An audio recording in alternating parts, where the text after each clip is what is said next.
and worship instead of Allah subhanahu wa ta'ala. And that is declaration of one of the most controversial statements you'll ever make, because you're declaring no God to be followed or be obeyed and submitted except for Allah subhanahu wa ta'ala. Meaning from the onset, when you become a Muslim, you say, I'll take all of the false gods and I'll throw them in the bin. That's how you become a Muslim. You make kufr on ta'hud, then you believe in Allah subhanahu wa ta'ala. That is such a dangerous statement. You know why? Because when you say La ilaha illallah, I'm throwing all the gods in the bin, the Hindu will come to you. Say, hey, hold on a minute. What about my cow? What about my monkey? The one who worships rats and dogs. There's a case of one guy in India, he got married to a dog recently. I don't know why he got married to a dog. She's wearing a sari as well and all this jewellery. I don't know how much dowry he paid her. Maybe some dog bones or a pedigree chump or something like that. You throw all of those false gods within the bin. Those kafir, they become upset with you. They say, you throw my God in the bin? What's this? But if you're somebody like George Abdul Wahid or Charlie Ali, you say no creator but Allah.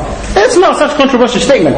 When you say no creator but Allah, Christians say, I can understand that. Yeah, I believe in no creator but Allah. You fancy a drink after work? You said, no, I'm fasting right now. After that, 5 o'clock, no problem. Okay, George Abdul Wahid and Charlie Ali.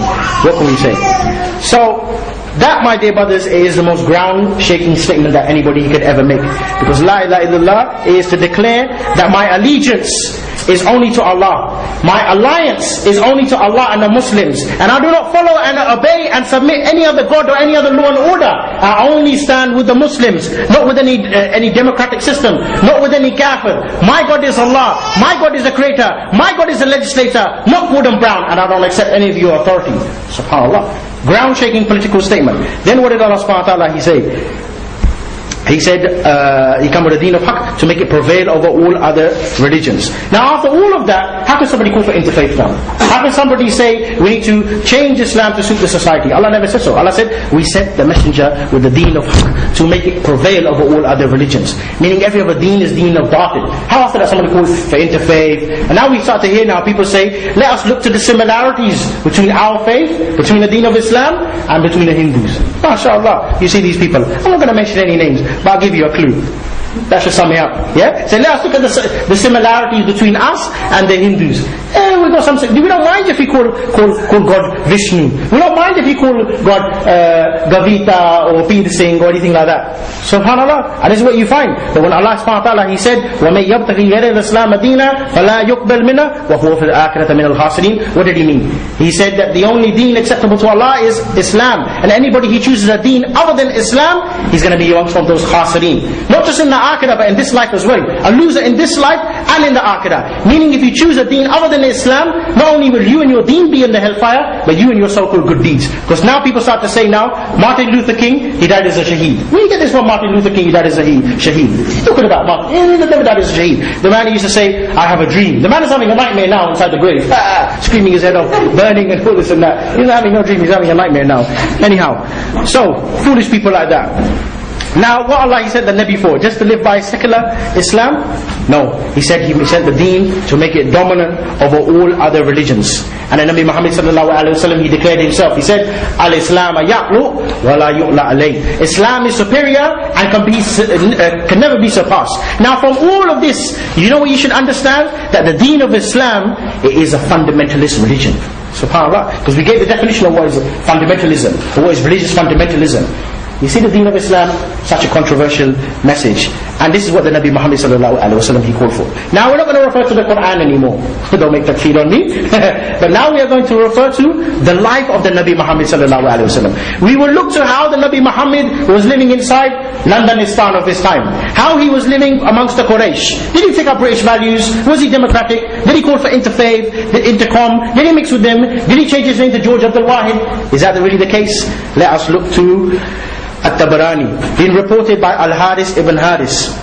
Al-Haris ibn Haris, he was Sahabi. He said, when I was a non-Muslim, it's been reported when he was a non-Muslim, he's going to tell us now what he witnessed. He said, I saw the people gather around a man within the marketplace. And they were spitting at him. And they were calling him Sabi. Who's the Sabi? The Sabi is the one who rejects the deen of his mother and his father. And why were they spitting at him? Because he was calling for Islam. Now the one who rejects the deen of his mother and father should automatically, you should come to the mark to your brain, this man is fundamentalist. If you haven't understood that yet, you'll understand that in about 55 minutes time. Okay? Now let us go to why exactly it was that they were spitting at him. Why is it that he was hated so much? Because they say to us now, they say Nabi of Rahmah. I saw this fool, his name's Yusuf Abdullah on Islam, or not Islam channel, Peace TV. You see this one, peaceful, peaceful. I'm not going to sing the sheet for you. Peaceful, Peace TV.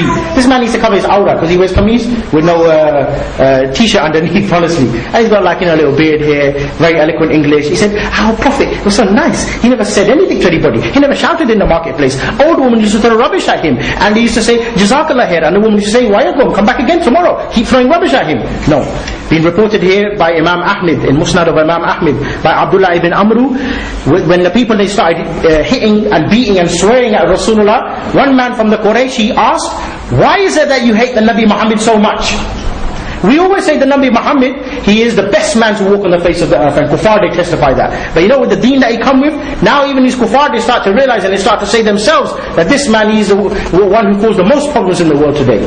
It's true, that's what they start to say now. They start to say, it's not those fundamentalists today that are polluting and that are, what's the right word?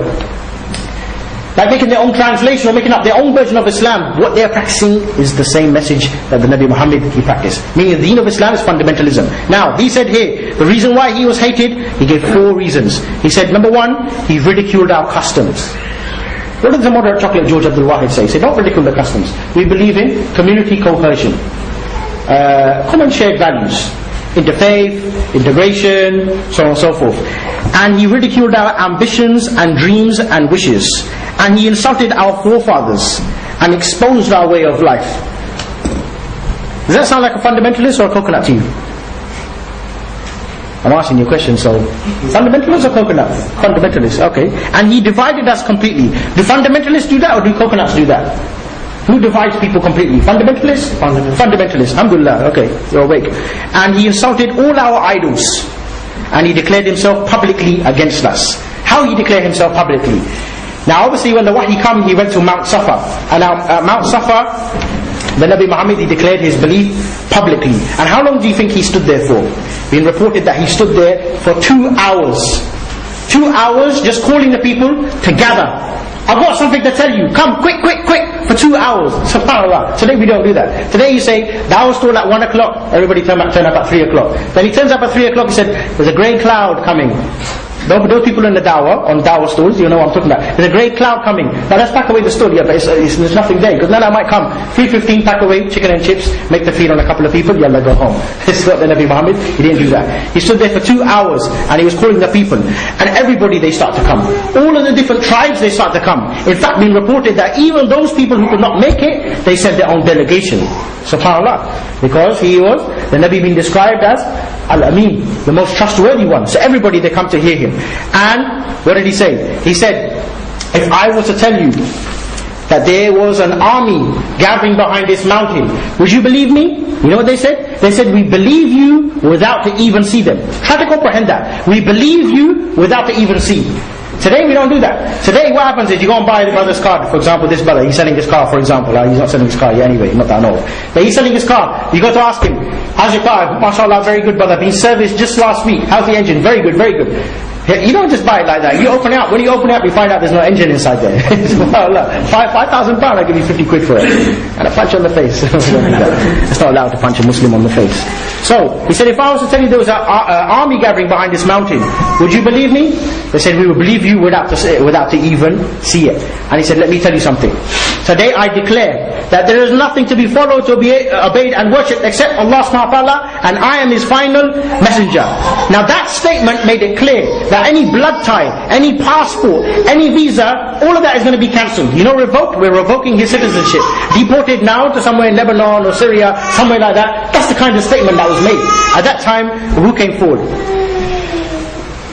Abu Lahab came forward. And he said, you come here and to call us to this? SubhanAllah. How many people can stand up like Rasulullah did for 2 hours?